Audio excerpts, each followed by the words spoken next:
Hi, my name is Daniel Pineda. I'm an assistant professor of mechanical engineering at the University of Texas at San Antonio, and this is my laboratory.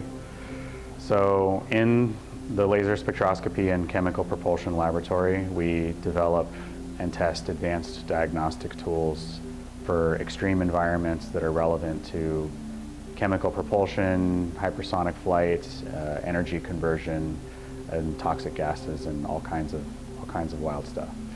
You encounter a range of extreme temperatures and pressures, and you often, aren't sure what is happening inside of the engine in order to produce the result that we're getting. So if something's not efficient, we don't necessarily know why. And so we develop tools that allow us to make measurements in those environments where we might not be able to stick traditional instruments. We might not be able to assess it in a traditional way. So we use laser light, which is very fast, to be able to make measurements where we wouldn't be able to make them otherwise.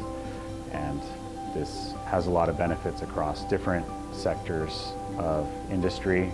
It includes aerospace, it includes energy, it includes environment. The big picture thing here, I believe, is going to be our high enthalpy shock tube, which is about almost 28 feet long of stainless steel. And this whole structure is probably at least 2,000 pounds.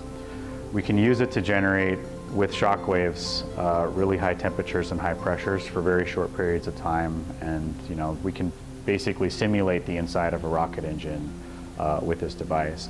But it took a lot of effort to design it, to get manufacturing quotes for it. And that was even just the tube section, which you see here that's up in stainless steel. The structure that supports it was all constructed by, designed and constructed by students at UTSA.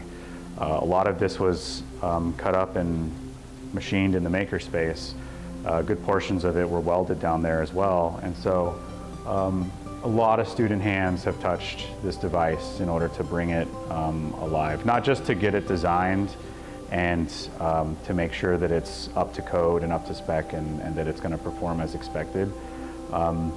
But also turning it from a 2,000 pound paperweight into an actual machine that's going to do science with, for us. So that's, so we're really proud of it, and it took a lot of time and effort to get it together, and it works great, and it's awesome.